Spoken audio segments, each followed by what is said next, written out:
ओम हरि ओम हरि ओम हरि ओम हरि ओम हरि ओम हरि ओम हरि ओम हरि ओम हरि ओम हरि ओम हरि ओम हरि ओम हरि ओम हरि ओम हरि ओम हरि ओम।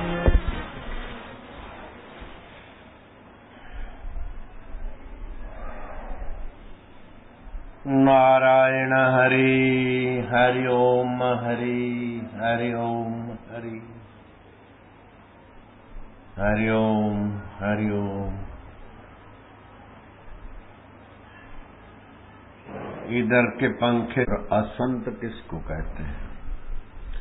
बोले दूसरे का दुख देखकर जिनका हृदय द्रवित हो जाता है, तन से मन से मति से बुद्धि से जो दूसरे के दुख दूर करने में कष्ट भी सह लेते हैं, वे सौभाग्यशाली अमृतमय दृष्टा वाले महापुरुष संत हैं। और जो दूसरे के कष्ट की परवाह नहीं करते, अपना मिल गया बस वीआईपी बन के बैठ गए आगे, असंत अभागे, तो दूसरे के कष्ट का ख्याल नहीं रखते, वे असंत हैं, अभागे हैं। वापिस अची में उन्हें लाइन में प्रेम जी भी उसी लाइन में हो गया। तो दूसरों के कष्ट नहीं खोजते, नहीं देखते, नहीं मिटाते, वे असंत अभागे हैं। दूसरे का कष्ट देखकर जिनका हृदय द्रवित हो जाता है और वो अपनी मति से, गति से, योग्यता से उनके कष्ट मिटाते, चाहे खुद दुख सहना भी पड़े तो भी दूसरे के कष्ट मिटाते, वे संत हैं। दूसरे के कष्ट की परवाह नहीं करते, दूसरे चाहे कुछ नहीं, वे असंत अभागे हैं, अभागे। वापिस उन्हें में नंबर पे लगाई। नारायण हरि। कपड़ा पहन लेने से क्या होता है? संत के कपड़े पहन लिए, पीले कपड़े कर लिए, फलाने कर लिए, क्या होता है? दूसरों के दुख, दूसरे के कष्ट निवारण करने की जब तक वृत्ति। कई लोग आते हैं, मैं विफल होता हूँ, विफल होता हूँ। अब एक एक को क्या सुनाऊं? वे ही लोग विफल होते हैं। संसार में सफलता नहीं मिलती, विफलता। जो स्वार्थी ज्यादा होते हैं, दूसरे की भलाई जिसने किया नहीं, वे ही विफल होते हैं। ऐसा नहीं कि डिग्री है तो विफल है। डिग्री का और विफलता का कोई लेना देना नहीं, डिग्री और सफलता का कोई लेना देना नहीं। आप तन से, मन से, मति से अगर दूसरे के कष्ट निवारण में लगते हैं, दूसरे के काम आने लगते हैं, तो विफल होने का सवाल ही नहीं है। अगर अक्ल से, डिग्री से, होशियारी से दूसरे का शोषण करके सुखी होना चाहते, झूठ कपट करके भी सुखी होना चाहते, तो विफलता होना स्वाभाविक है। प्रकृति का नियम है, जो देता है वो पाता है, और जो अपने लिए ही सोचता है वो सब खोता है।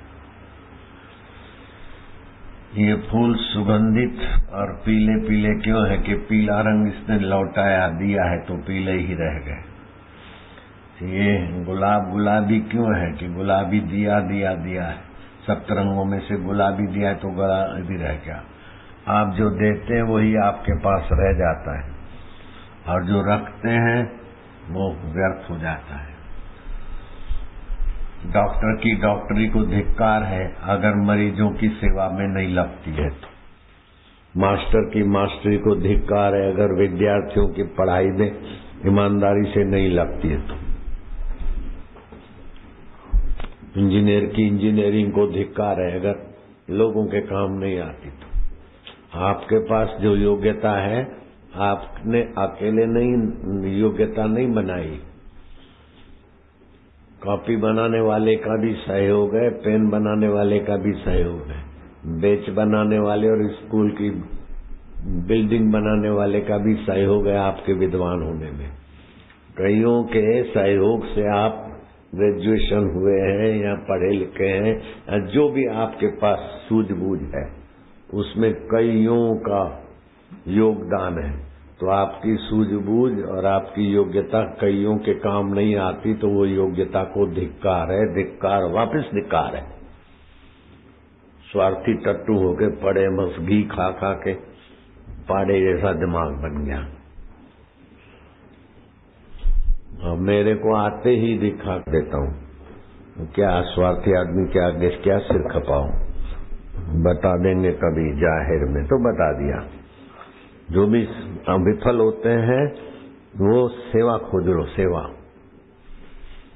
विफलता को भगाना है तो परहित का काम करो, सेवा में लग जाओ। अब कुछ लोग जरा सा सेवा करेंगे और दिखावा दुनिया भर का करेंगे, बापू के आगे छाती फुला के सेवा करेंगे। जहां सेवा की जरूरत है वहां पहुंचो। बापू को दिखाने से सेवा नहीं फलेगी, सेवा से ही सेवा फलेगी। बिना सेवा के किसी का विकास हुआ हो वो आज तक हमने देखा सुना नहीं। जिसको भी सफल होना हो, आपके पास जो योग्यता है वो दूसरों के काम आए उसमें लगा दो, और उसका डांडी मत पीटो। मैंने 2 अनुष्ठान किए, मैंने 15 पूनम भरी, मैंने फलाना किया, रट मत लगाओ। जो भी करते हो ईश्वर की प्रसन्नता के लिए, अंतर्यामी परमात्मा देख रहा है। नेकी कर कुएं में फेंक, या तो नेकी जरा सा करेंगे और डांडी पीटेंगे दुनिया भर की। नहीं, गुरु पूर्णिमा उस महापुरुष की याद में मनाते हैं जिसने होश संभालते ही लोगों का मंगल सोचा और मां से सम्मति लेकर चले गए। मां ने कहा बेटा तो मां के काम आना चाहिए, तुम तो जा रहे हो। बोले मैया मैं एकांत में बद्रीनाथ जाऊंगा और साधना करके उस शास्त्रों का रहस्य प्रकट करके मानव जात को उन्नत हो, ऐसी कुछ सेवा करूंगा। तो बेटा फिर मेरी सेवा, माँ कभी भी तुम्हें बहुत भारी कष्ट पड़ेगा ना, कोई उपाय नहीं सूझेगा तो बच्चे को याद करना, मैं आ जाऊंगा। और चले गए। परमात्मा का ध्यान करते थे। एकाग्रता में बड़ी शक्ति, और कुछ नहीं कर सके तो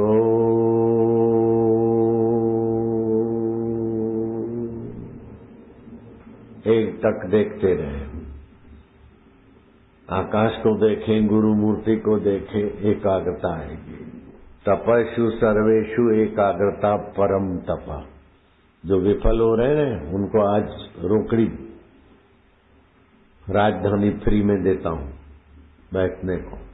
खाली ये 20-25 मिनट रोज एकाग्रता साधो, ज्यादा तो क्या करोगे। वो महापुरुष 8 घंटे ध्यान समाधि में बैठते थे एकाग्र।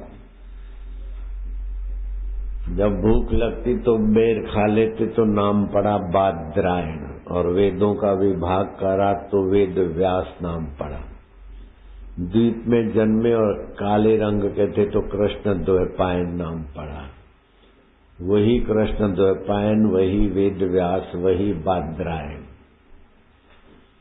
18 पुराण रचे उस महापुरुष ने 4 लाख श्लोक, और महाभारत की रचना की लोक मांगल्य के लिए 5 लाख श्लोक।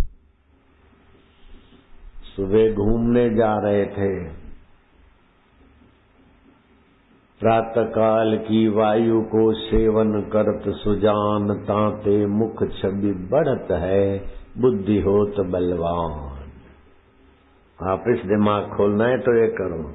बाहर ऊन प्यार खपेन, फलानु खपेन, ये सब क्या है। 38-40 साल का भैंसा भी अभी बालक है, तो फिर बालक कहाँ चले जाएंगे। हम तो बच्चे हैं अभी। 40 साल का भैंसा बच्चे हैं। बच्चे तो बोगी कड निंगण करे हल। बच्चे कहने से क्या होता है। समय के अनुसार समाज की चीज वस्तु लेते तो समाज के काम आए, ईश्वर के काम आए, सेवा समाज के काम आए, ईश्वर की प्रीति ईश्वर काम आएगी। गुरु के सिद्धांत को लोगों तक पहुंचाना ही समाज की सेवा है। गुरु के ज्ञान में अपने को डुबाना ही अपनी सेवा है। एकांत में अपने आप में आना अपनी सेवा है। प्रभु प्रीति से प्रभु की सेवा, दूसरों के काम आना समाज की सेवा है। ये तीनों प्रकार से विकास ही विकास है। उस महापुरुष ने 8-8 घंटे ध्यान किया और सुबह जब घूमने जाते, बद्रीनाथ की घटना नहीं है, घूमने जाने की घटना है। नैमिषारण्य में अपना आश्रम है, लखनऊ से 70-80 किलोमीटर की दूरी पर नैमिषारण्य तीर्थ है, वहां अपना आश्रम है।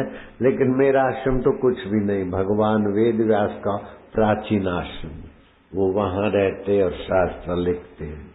सुबह घूमने जाते देखा कोई शबर जाति का भील तो होठों में कुछ मंत्र बोल रहा है और खजूर के पेड़ को आवाहन कर रहा है और पेड़ झुक रहा है और उसमें से रस निकाला खजूर का। वो रस निकाल के गुड़ बनाता, खंडसरी बनाता, बेचता। 4-6 आने उस समय बहुत हो जाते। आटा दाल 2-4 आने का लाता, आने 2 आने का दारू वारू पी लेता। ऐसे भील को देखा, शबर जाति मतलब कुरूप जाति वाले, लालायित हुए कि ये विद्या इनके पास से मैं तो नहीं जानता हूँ। अरे भगवान तुमको 1000 बार प्रणाम है। 5 लाख श्लोक लिख दिए। ऐसे श्लोक तो कोई 50 भी नहीं लिख सकता। ये जमाने का कहलाने वाला प्रोफेसर और फलाना ऐसे रहस्यमय श्लोक लिखे, आप्तवचन लिखे। बोले मैं ये तो नहीं जानता हूँ। श्रीमद् भागवत लिख दिया, विश्व का प्रथम आर्ष ग्रंथ लिख दिया, पहला आर्ष ग्रंथ लिखने वाले वेद व्यास जी। वो शबर जाति के भील को देखा कि ये विद्या तो मैं नहीं जानता हूँ। जल्दी जल्दी उसके पीछे गए तो वो भी समझ गया कि ये वेद व्यास जी हैं। 88,000 ऋषि इनके चरणों में ज्ञान सुनते हैं, मेरे से ये विद्या सीखना चाहते हैं, लेकिन मैं इनका गुरु कैसे बन सकता हूँ और गुरु के बिना ये विद्या फलेगी कैसे, ये मेरे शिष्य कैसे बनेंगे। चलो ना बोलूंगा तो संत की अवज्ञा हो जाएगी। संत अवज्ञा तो पुण्य और प्रभाव और बुद्धि नाश कर देता है वापस। संत की अवज्ञा बुद्धि पुण्य प्रभाव ले डूबती है। तो अवज्ञा न हो इसलिए वो भील चल पड़ा जल्दी जल्दी घर की ओर। व्यास जी उसके पीछे लगे। तिरछी नजर से देखा कि व्यास जी सचमुच मेरे से ये विद्या के लिए पीछे पीछे आ रहे। तेजी चला तो व्यास जी भी तेज चले। हाँ वो तो भील था, फिर उसका तो दौड़ भागना तो स्वभाव था। तो जल्दी दौड़ के अपने घर में घुसा और अपने बेटे कृपालु को बोला कि वेद व्यास जी आ रहे हैं, मैं पीछे के दरवाजे से निकल जाता हूँ। घने वृक्ष में छुप के बैठा रहूंगा तब तक जब तक वेद व्यास जी तुम्हारे घर पे होंगे। उनको रवाना करना। मेरे बाप का कोई पता नहीं, कब आवे, 2 दिन में आवे, 4 दिन में आवे, 1 दिन में आवे, दोबारा आना, ऐसे करके उनको रवाना करना। तुम बेटे कृपालु ने रवाना कर दिया। लेकिन वेद व्यास जी रवाना हो गए, फिर भी ये विद्या कैसी है, मुझे सीखनी चाहिए। उसको ढूंढते ढूंढते कभी देखते तो व्यास जी उनके पीछे लगते और बूढ़ा फिर ऐसे ही आते। और अपने बेटे को तो पता ही था, वे सिस्टम सेट हो चुकी थी। 1 बार 2 बार 3 बार नहीं, 2500 बार वेद व्यास जी उस भील के घर से खाली लौटे, लेकिन उत्साह नहीं छोड़ा महापुरुष ने। आप बोलो, उद्यम साहसम धैर्यम, उद्यम बुद्धि शक्ति पराक्रम, षडेते यत्र वर्तन्ते तत्र देव सहायकृत। जिसके जीवन में उद्यम है, साहस है, लेकिन उद्यम साहस इससे काम नहीं चलता। वो चीज वस्तु पद पाने के लिए धैर्य भी चाहिए, उत्साह भी चाहिए, और इससे भी काम पूरा नहीं होता, बुद्धि भी चाहिए और शक्ति भी लगानी चाहिए। 6 चीजें जिसके जीवन में होगी उसको अंतर्यामी परमात्मा रास्ता देगा, सफल बनाएगा, उसका स्वभाव है। ये 6 चीजें अपने बच्चों में भर दो, अपने जीवन में भर दो। अभी कोई अंदर उधर शिवाजी और पराक्रम, ये 6 चीजें, ये तो पक्का श्लोक कर लो तुम, अपने घर के दीवालों पे लिखवा दो। उद्यम, साहस, धैर्य, बुद्धि, शक्ति, पराक्रम, 6 चीजें जिसके जीवन में है, पद पद पे परमात्मा उसको साथ देते हैं, सहयोग देते हैं। और जिसको परमात्मा साथ और सहयोग दे उसको फिर सर्टिफिकेट लेके भटकने की जरूर पड़ती। अरे सर्टिफिकेट की भी ऐसी तैसी, मेरे पास कोई सर्टिफिकेट नहीं है और नहीं मैंने संभाला। क्या संभालना इन 3 को। फिर मैं MA की परीक्षा देने चला गया था आचार्य की। वहां संत मिले, बोले तुमको क्या जरूरत है? मैं क्या बात तो ठीक, छोड़ो। 3 में से सीधा MA का प्रस्थान त्रय का बिल्कुल पास होके आते, छोड़ा हूं, मारो गोली। फिर भी गुजारा हो रहा है, काम चल रहा है अच्छी तरह से। ये चीजें 6। उद्यम, मैं फिर से श्लोक बोलता हूं। उद्यम साहसम धैर्यम बुद्धि शक्ति पराक्रम षडेते यत्र वर्तन्ते तत्र देव सहायकृत।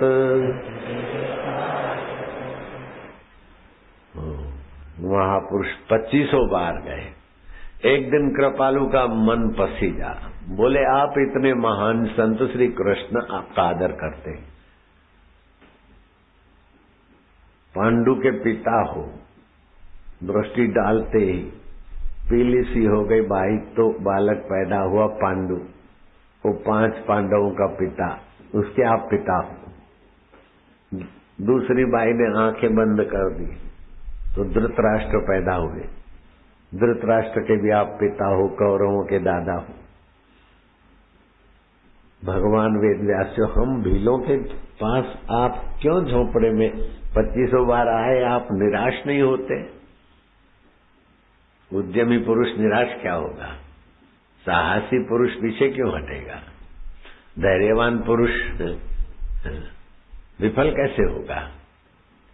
बोले मुझे तुम्हारे पिताजी से मंत्र सीखना है। वो खजूर का वृक्ष झुका रहे थे, मेरे पास वो विद्या नहीं है।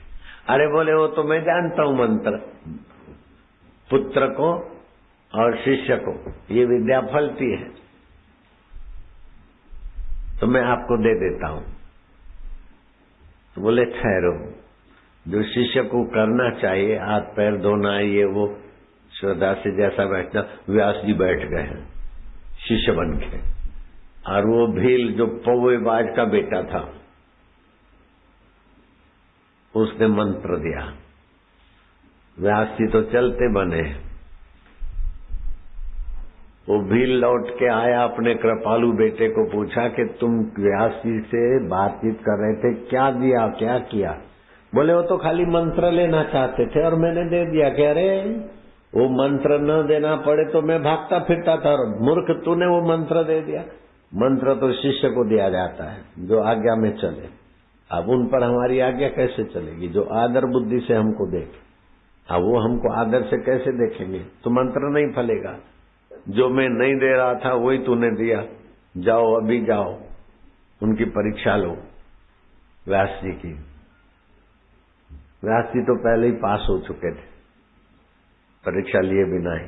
वो तो ऐसे महापुरुष, वो इनसे मंत्र लिया और रास्ते में खजूर का रस निकाल के पौवा तो पीना नहीं था, हरे नारियल होते नहीं, पानी वाले नारियल, मुंबई वाले तो जानते, तरापा भी बोलते, वो नारियल के वृक्ष को आगच्छ वृक्ष वृक्ष झुका और 2 नारियल तोड़ लिए, तत्रिवतिष्ठ महामना महाशय तत्रिवतिष्ठ सुखपूर्वतिष्ठ, वो वृक्ष ऊपर चला गया। कैसी कैसी विद्याएं थी भीलों के पास। अंग्रेजी शासन ने हमारी वैदिक विद्याएं, चमत्कारिक विद्याएं सब लुप्त सी कर दी। बस ABC, कैट कैसे होता है, डॉग कैसे होता है, ऐसे सिखा दिया। बहुत सारी अभी भी विद्याएं हैं कहीं कहीं लुप्त जैसी, वो देख के चमत्कार मालूम होता है। व्यास जी ने 2 नारियल तोड़ लिए थे, उनको तो विद्या फल गई। ये कृपालु गया, उस समय वेद व्यास जी ऋषियों को वेदांत सिद्धांत सर्वोपरि ज्ञान सुना रहे थे कि दुख भी प्राकृतिक व्यवस्था है, सुख भी प्राकृतिक व्यवस्था है। जैसे ताना बाना से कपड़ा बनता है, ऐसे दुख और सुख से हमारा जीवन की शैली बनती है और विकास होता है। जो दुख का भोगी होता है उसको दुख सहना ही पड़ता है। जो सुख का भोगी होता है वो सुख में खोखला होना ही पड़ता है।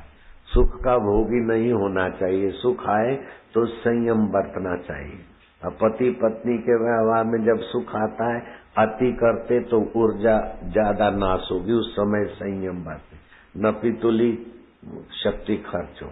अमावस्या, पूर्णिमा, होली, दिवाली पर्व के दिन वो ऊर्जा विशेष प्रवाहित हो जाती, इसलिए उन दिनों में पति पत्नी का व्यवहार नहीं करना चाहिए।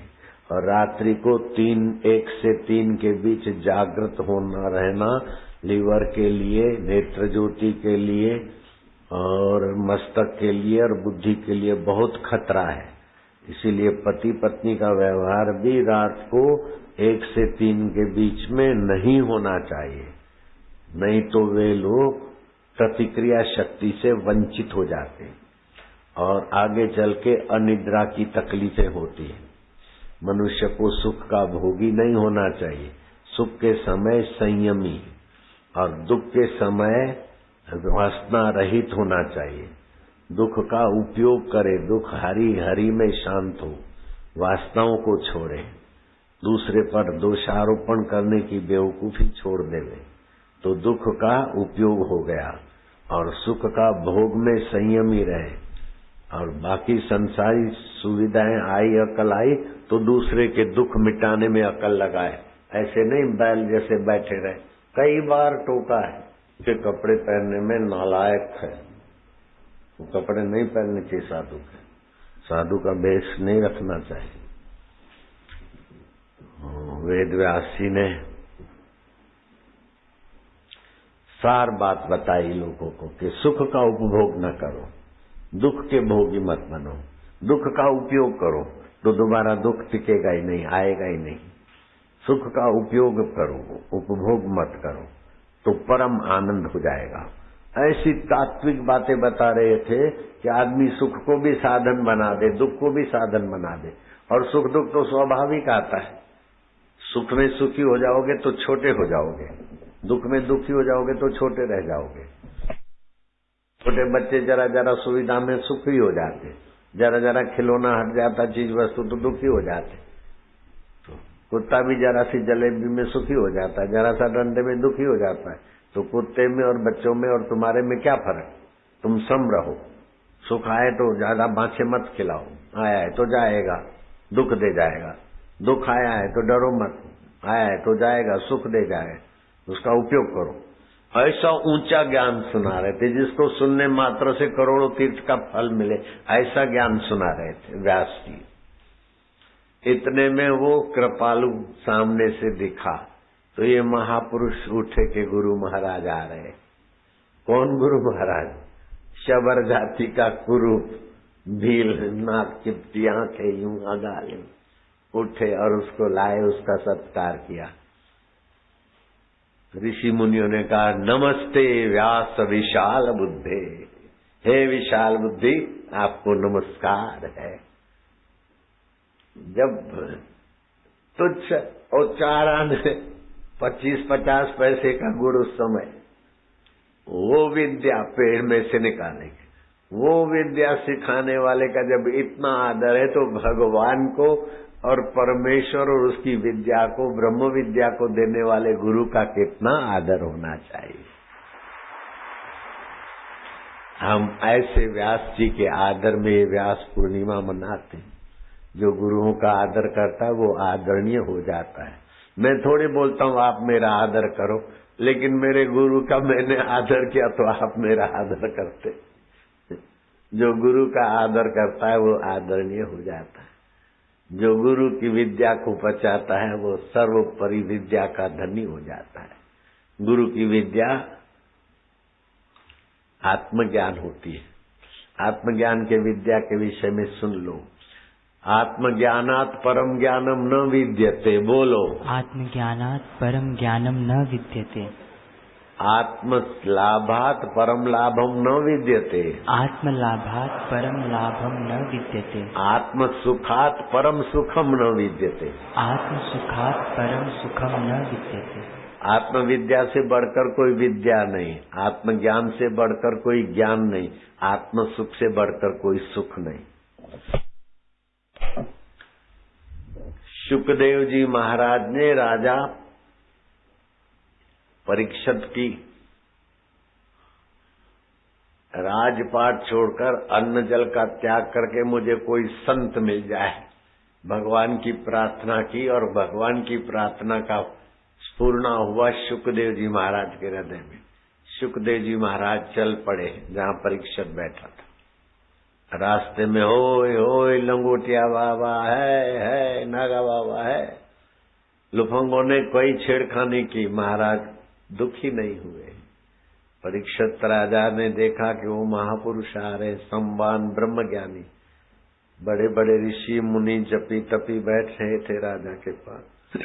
इंद्रप्रस्थ छोड़कर मुजफ्फरनगर से 30 किलोमीटर दूर अपना आश्रम है, वहां शुक्रताल, वहां शुकदेव जी आए।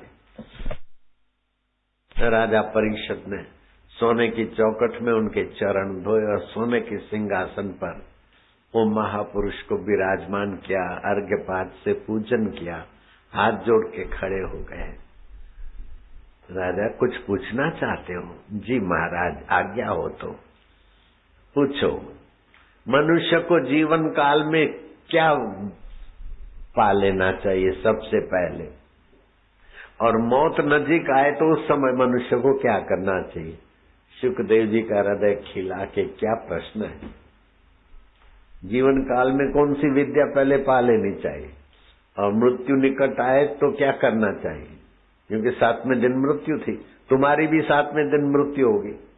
रविवार को नहीं हुई तो सोमवार, सोमवार नहीं तो मंगल, मंगल बुध गुरु शुक्र शनि, नहीं तो फिर रविवार। 7 दिन में से एक दिन तो होने वाली है मृत्यु। तो उस महापुरुष राजा को 7 दिन में तक्षक नाग काटेगा, तुम्हारी मौत होगी, ये श्राप मिला था। तो राजपाट छोड़कर श्राप देने वाले को दंडित नहीं किया, लेकिन मौत तो आएगी। अपना मरण सुधारने के लिए अन्न जल छोड़कर गंगा किनारे जा बैठा, मुझे कोई महापुरुष का सत्संग मिल जाए, उपदेश मिल जाए। तो महापुरुष का पूजन किया और महापुरुष के आगे हाथ जोड़ के खड़े हो। साईं मेरे को बेटा नहीं, अरे चलते चलते बेटा मांग रहा है, मूर्ख है क्या? बोले 6 साल हो गए शादी करे। बोले अभी धीरज रखो। नहीं साईं दे दो ना। अरे अभी 9 जनवरी तक बेटे बेटे की बात मत कर, अभी हल्की आत्माएं आएगी, जनवरी के बाद देंगे। अभी बेटा बांटना बंद कर दिया मैंने, अभी हल्का कोटा आ रहा है ना। हल्का कोटा काय को अपने साधकों के घर में भेजना। जब अच्छे आत्माएं आएंगी 9 जनवरी के बाद अच्छा लौट शुरू होगा, तब देंगे। समझ रहे हो? सत्संग में सब बातें आ जाती है। अभी कोई बेटा बेटा के झोली मत फैलाना। 9 जनवरी तक किसी को नहीं देंगे बेटे बेटे का कुछ प्रसाद या मंत्र। हाथ जोड़े। मनुष्य को जीवन काल में क्या सीख लेना चाहिए, मृत्यु आए तो क्या करना चाहिए। तो सुखदेव जी ने कहा, राजन तुम्हारा प्रश्न सारी मानवता का मंगल करेगा। तस्मात् सर्वात्मन राजन, तस्मात् सर्वात्मन राजन हरि अभिधीयते श्रोतव्य कीर्तितव्यश्च, श्रोतव्य कीर्तितव्यश्च सुमृतव्यो भगवन्नृणाम, सुमृतव्यो भगवन्। मनुष्य को भगवत ज्ञान पा लेना चाहिए। सुखदेव जी कहते हैं मनुष्य को भगवान का ज्ञान पा लेना चाहिए। जिसका ज्ञान होगा उसकी महत्ता, भगवान का ज्ञान, भगवान कितने महत्वपूर्ण है तो उसका ज्ञान कितना महत्वपूर्ण है। तुच्छ का ज्ञान पाओगे तो तुच्छ बनोगे, विकारों का ज्ञान पाओगे तो विकारी बनोगे। ये बॉयफ्रेंड गर्लफ्रेंड जो वेबसाइट में देखते या जो उनकी दोस्ती और नावल पढ़ने वालों का ज्ञान पाओगे तो कामी, क्रोधी, लोभी, कपटी, धोखेबाज बन जाओगे। लेकिन भगवान का ज्ञान पाओगे तो भगवान प्राणी मात्र के सुहृद है, आप भी प्राणी मात्र के सुहृद हो जाओगे। भगवान नित्य है तो आप भी नित्य आत्मा में रमण करोगे। भगवान शाश्वत है तो आप भी भगवान के वंश जो अपने को शाश्वत मानोगे। मरने वाला शरीर में नहीं हूँ, शरीर मरने के बाद भी जो रहता है वो मैं चैतन्य आत्मा हूँ। आत्मा और परमात्मा एक है, तरंग और पानी एक है, ऐसे जीवात्मा परमात्मा एक है। तस्मात् सर्वात्मना राजन हरि अभिधीयते श्रोतव्य कीर्तितव्यस्य सुमृतव्यो भगवन्नृणाम। भगवान का ज्ञान पाओ, फिर भगवान की सुखदायी कीर्ति, यश, प्रीति पाओ। और मृत्यु के समय अपनी देह को मैं न मानकर अपने अमर आत्मा में आओ। जैसे जंगल में आग लगती है तो मूर्ख प्राणी चारों तरफ भाग भाग भाग भाग के जाके आग की लपटों में ही मरते, लेकिन सियाने प्राणी तालाब में आ जाते। ऐसे ही भगवत ज्ञान पाओ तो भगवान में ही आ जाओ मृत्यु के समय। सुखदेव जी ने ये उपदेश दिया। अब भगवत ज्ञान पाए हुए व्यक्तियों की क्या महिमा है, कितनी बड़ी बड़ाई है। रोम के राजा ने सोने की डब्बी में सोने की सलाई के साथ 2 आदमी अंधे देख सके इतना सुरमा भेजा, रत्न जड़ित डब्बी में सोने की सलाई से। बोले हम 2 आदमी अंधे देखने लग जाए वो सुरमा लाए रोम राजा के तरफ से। हिंदुस्तान के राजा को भेंट किया। राजा ने अपने खास मंत्री को बोला कि लो, तुम बहुत वफादार रहे हो लेकिन आंखें खराब होने के कारण तुमको मैंने घर में आराम करने भेज दिया। लो अब ये सुरमा। एक सलाई डाले तो दाहिनी आंख देखने लग गई। राजा खुश हुआ कि ये दूसरी सलाई डालते ही दोनों आंखों से मेरा प्यारा मंत्री देखेगा। लेकिन मंत्री ने दूसरी सलाई बाहीं आंख में डालने के बदले डावी आंख में डालने के बदले जिह्वा पर घुमा दी। राजा ने आश्चर्य व्यक्त किया। पूरे राज दरबार में हुआ कि ये कैसा मंत्री हो, इतना कीमती सुरमा आंख में आंचते ही अंधी आंख देखने लग गई। तो दूसरी सलाई दूसरी आंख में डालने के बदले तुम इतने बड़े भारी मंत्री जिह्वा पर क्यों घुमा दी? बोले राजन, एक आंख देखने लग गई तो मैंने गुरु महाराज का चिंतन किया कि ये मैं अथवा 1-2 आदमी राज्य में अंधे नहीं है, कई है। सबके भलाई के लिए गुरुजी क्या करूं, आप ही प्रेरणा करो। ऐसा करके गुरु आत्मा एक ही चीज है। ईश्वरो गुरुरात्मेति मूर्ति भेदे विभागिनो। ईश्वर और गुरु मूर्ति से अलग अलग दिखते, बाकी चैतन्य तो एक ही है। अंदर से आवाज आई कि चख के देख ले, तो मैंने फिर जी वहां पर घुमा दी और मुझे पता चला कि इसको घोटते समय गुलाब के पानी का संपुट दिया गया है कुमार पाठा का दिया गया है, फलानी फलानी चीज का दिया हुआ है, चंद्रमा की चांदनी में रखा गया है। रोम नरेश को खबर कर देना कि तुमने तो इस डिब्बी में 2 आदमी के लिए सुरमा भेजा है, 2-4 दिन में हम डिब्बी भर के आपको भेजेंगे, सैकड़ों आदमी को नेत्र मिलेगा और जब चाहिए मंगा लिया करना। और हमारे देश के लोगों को भी अब पानी सूखने के कारण या किसी कारण नेत्रविहीन हो गए तो नेत्रवान हो जाएंगे। मेरे को फार्मूला मिल गई। अहमदाबाद में माणिक चौक है, माणिक चौक में लक्की जूस हाउस अभी भी है। वो मेरा भक्त है हरि भाई, 60-65 का हो गया होगा, उसकी मैंने शादी कराई थी। उसके बाप ने कहा कि बाबा इसके मेरे बेटे की आप शादी करा रहे हो, मैं जानने वाला हूँ, इसी के घर में मेरे को लाना। सतराम दास ने कहा था। अभी वो उसका बेटा उसके घर में आया है, वो भी 32 साल का हो गया है। सतराम दास ने अपने बेटे की शादी मेरे द्वारा कराई, वो उसका बेटा होके आया। बाप होता रहता है ऐसा संसार में। तो उसके हरि भाई के भाई सतराम दास का दूसरा बेटा माधव भाई, वो भी 55 साल का होगा अभी। उसकी आंखें चली गई, डॉक्टर ने बोला कुछ नहीं हो सकता है। और मेरे पास आया तो फिर मेरे को जो विद्या गुरु महाराज की थी वो देखने लग गया। जब इस जमाने में हो सकता तो वो जमाने में ये बात हुई होगी, उसमें संदेह मत करना। लक्की जूस वाले का भाई अंधा देखने लग गया तो रोम का भेजा हुआ सुरमा अथवा हिंदुस्तान का भेजा हुआ सुरमा से रोम के लोग देखने लग जाए, इस बात में संदेह नहीं करना चाहिए। अंतरात्मा के ज्ञान से बहुत कुछ उपलब्धियां होती। रोम के राजा ने देखा कि जिसके पास मंत्री ऐसे हैं कि ब्रह्मज्ञानी गुरुओं के साथ संबंध है और वहां बैठे बैठे फार्मूला जान लेते हैं, 2 आदमी के सुरमे के बदले अब हजारों आदमियों को सुरमा वहां हिंदुस्तान सप्लाई करेगा। ऐसे हिंदुस्तानियों से चढ़ाई करके दुश्मनी मोल लेना खतरे से खाली नहीं। हम हिंदुस्तान से दोस्ती का हाथ बढ़ाना चाहते। रोम और हिंदुस्तान करीबी हो गए। फरीदुद्दीन अत्तार नाम के एक सूफी फकीर थे।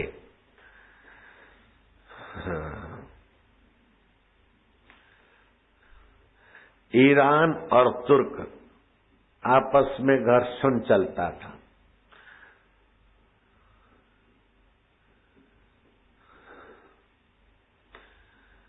अब तुर्की भी लोहा लेने में कम नहीं थे और ईरान भी अपने आप में झुके नहीं।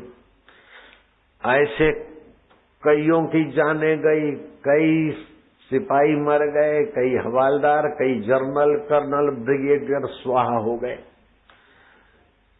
2 राजाओं का ईगो टकराता है तो फिर न जाने कितने लोगों की बलि चली जाती। इतने में तुर्क के बॉर्डर पर कोई स्वाभाविक घूमने निकला होगा। फरीदुद्दीन अत्तार को तुर्कियों ने जासूसी शक में पकड़ लिया। अब शत्रु के राज्य का आदमी है, उन्होंने केस चलाया फौजी ढंग से और ये जासूस को फांसी की सजा दी जाती।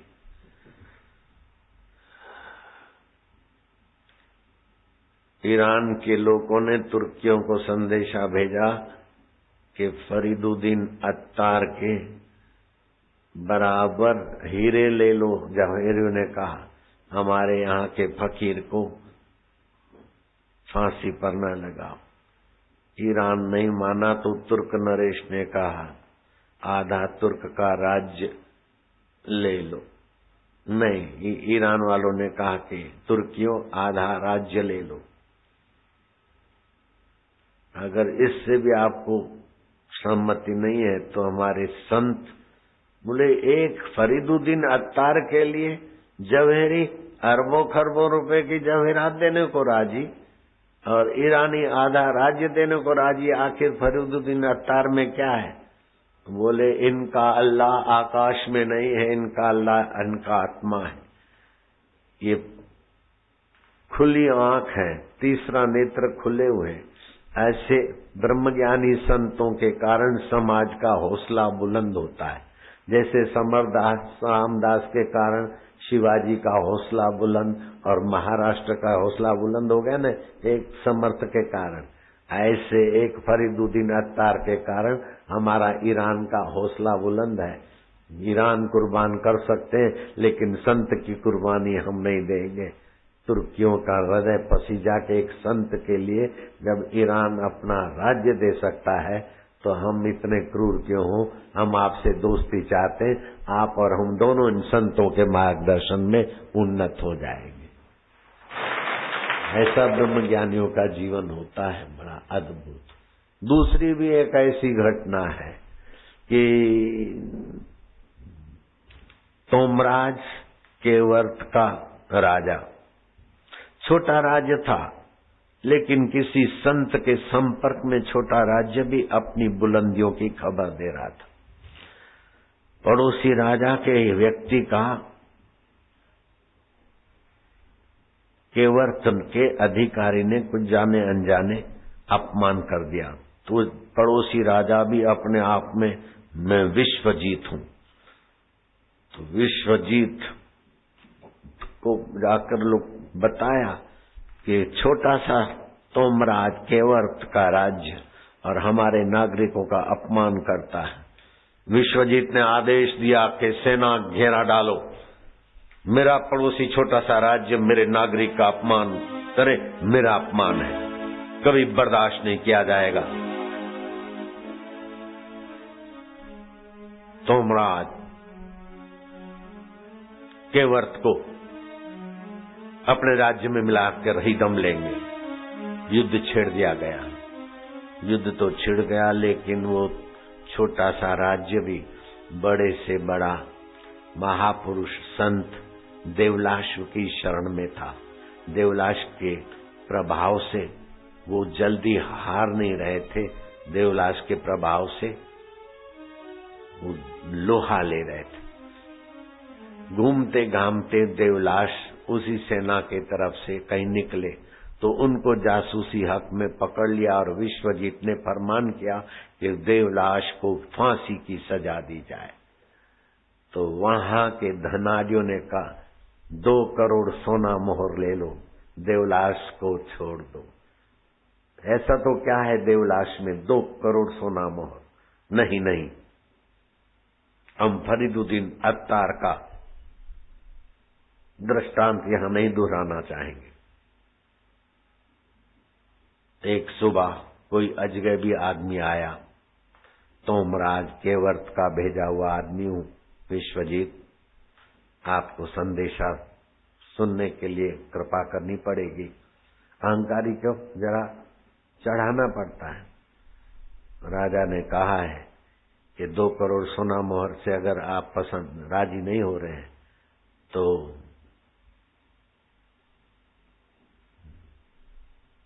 तो क्या आगे बोलो। तोमराज केवर्त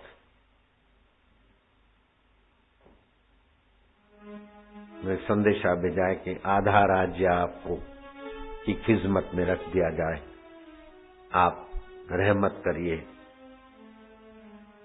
बख्शिए हमें। इतनी नम्र भाषा केवर्त का राजा बोलता है। ये संदेशा लाए हो? बोले हाँ। इसका प्रमाण क्या है? अजगबी आदमी ने अपना उजवा हाथ, दायां हाथ विश्वजीत के तरफ किया, चमचमाती अंगूठी पे लिखा था तोमराज केवर्त सम्राट। हाथ पकड़ लिया, तुम हो। उस जमाने में टीवियां नहीं थी। तुम ही हो राजा? जी महाराज। इतना जान का जोखम नहीं हत्थे मेरे तक पहुंचे हो अकेले? बोले मैं अकेला नहीं हूं, देवलाश गुरु महाराज का मंत्र है मेरे साथ। मुझे आप फांसी भी चढ़ा दोगे तो मैं संत के कारण फांसी चढ़ना कबूल करूंगा, लेकिन संत को फांसी से छुड़ाना चाहता हूं। विश्वजीत भी तो इंसान था। बोले तुमने आज मुझे इंसानियत का पाठ पढ़ाया है कि इंसानियत को उज्जवल करना हो तो आत्मा परमात्मा से जुड़े हुए संत की बराबरी कोई नहीं कर सकता है, कोई नहीं कर सकता है। आज से तोमराज, केवर्थ और विश्वजीत 2 राज्य नहीं, एक ही होंगे, क्योंकि हम दोनों के मार्गदर्शक संत देवलाश एक ही हैं। दोनों एक हो गए। और मुझे तो खुशी होती है कि जब से यहाँ आश्रम बना है तो उल्लासनगर और आसपास और बंबई के आसपास के साधकों के दिल दिमाग पहले की अपेक्षा ज्यादा उन्नत हुए हैं, स्वास्थ्य ज्यादा अच्छा हुआ है।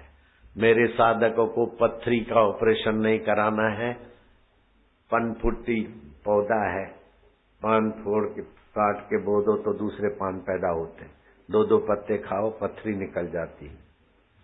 बाईपास सर्जरी नहीं करानी पड़ती है, अपने पास है वो लिक्विड 2-2 चम्मच लो, ब्लॉकेज खुल जाता है।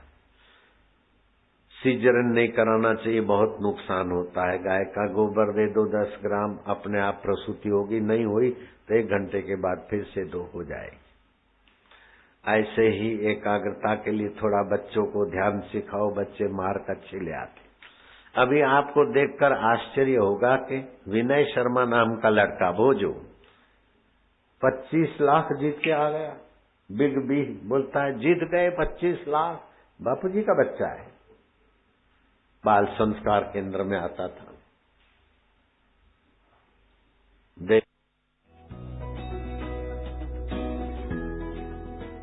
ये है पठानकोट पंजाब के रहने वाले विनय शर्मा। विनय शर्मा हाल ही में कौन बनेगा करोड़पति नामक टीवी शो में भाग लेने गए और 25 लाख रुपए जीतकर आए। 10वां प्रश्न 25 लाख रुपयों के लिए। विनय शर्मा आपकी स्क्रीन के ऊपर ये रहा।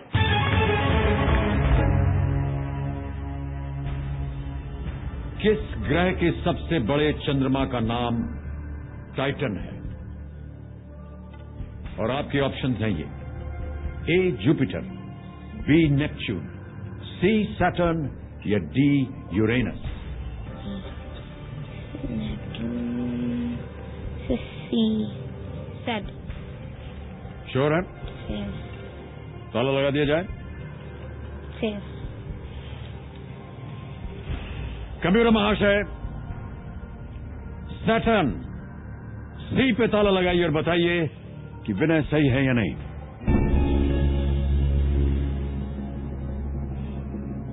सही है, जीत गया 25 लाख।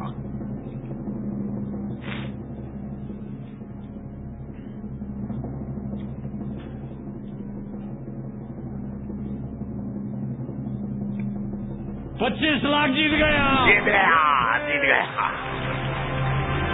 एक और चेक आ गया है। सैटर्न बिल्कुल सही उत्तर आपका। विनय बाप